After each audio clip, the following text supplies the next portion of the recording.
Shalom, selamat malam. Puji Tuhan, terima kasih atas kesempatan yang indah. Tuhan izinkan saya malam hari ini menceritakan bagaimana luar biasanya cara Tuhan menjawab doa saya. Saat ini saya mau sedikit throwback dengan kejadian yang mungkin saya tidak akan pernah lupa selama saya hidup. Kejadian di beberapa tahun yang lalu, di mana tahun virus COVID-19 sedang meningkat-meningkatnya.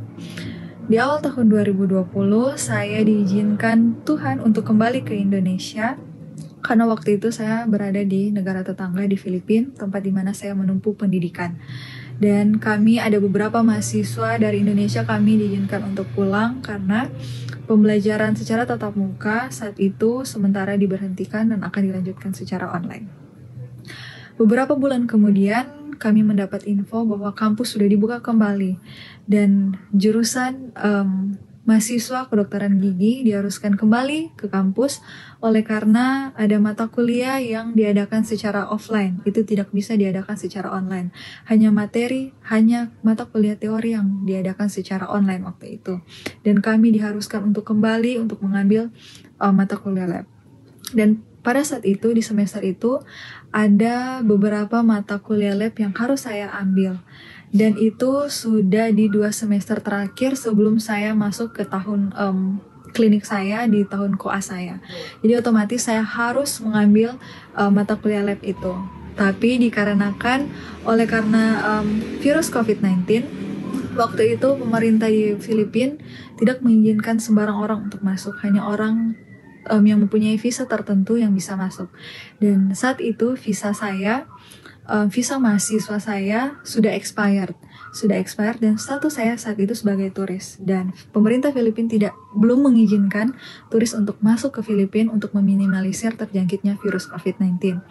Dan disitulah awal mula saya khawatir tentang masa depan saya. Saya mengingat kembali kalau saya tidak bisa mengambil mata kuliah ini, tidak bisa mengambil lab ini, kapan saya akan tamat?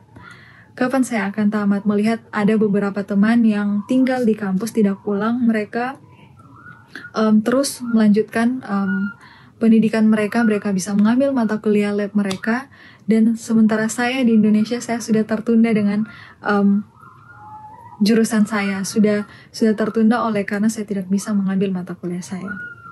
Saat itu saya mulai datang kepada Tuhan bukan meminta, tetapi sejujurnya saya mengeluh kepada Tuhan. Tuhan, kenapa ini terjadi? Kenapa Tuhan izinkan saya pulang tapi tidak bisa kembali? Kenapa saya tidak bisa mengambil mata kuliah ini? Kenapa saya tidak bisa mengambil mata kuliah ini dan saya terlambat di dalam perkuliahan saya? Pokoknya banyak sekali kenapa yang saya tanyakan kepada Tuhan.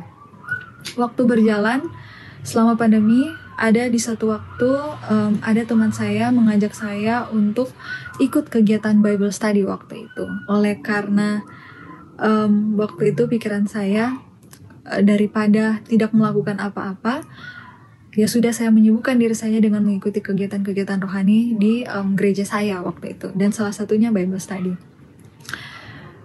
1-2 bulan saya mengikuti Bible study, perlahan saya menemukan jawaban pengeluhan yang saya ajukan kepada Tuhan. Doa-doa pengeluhan saya ganti dengan doa permintaan kepada Tuhan.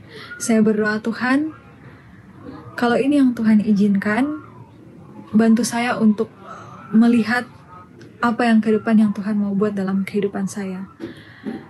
Waktu terus berjalan, saya diizinkan Tuhan untuk mengikuti kegiatan rohani dengan pemuda. Bahkan Tuhan izinkan saya terlibat mengikuti pelayanan dengan Tuhan, melayani Tuhan dengan teman-teman pemuda saya. Dan saat itu saya mengingat kembali bagaimana hubungan saya dengan Tuhan waktu sebelum pandemi. Sebelum saya pulang ke Indonesia, mungkin karena kesibukan yang saya alami, saya tidak bisa mengatur waktu saya.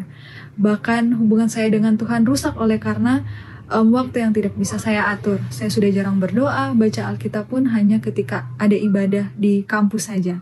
Hanya berdoa rutinitas, berdoa tidur, berdoa makan, tidak mempunyai doa khusus hubungan dengan Tuhan.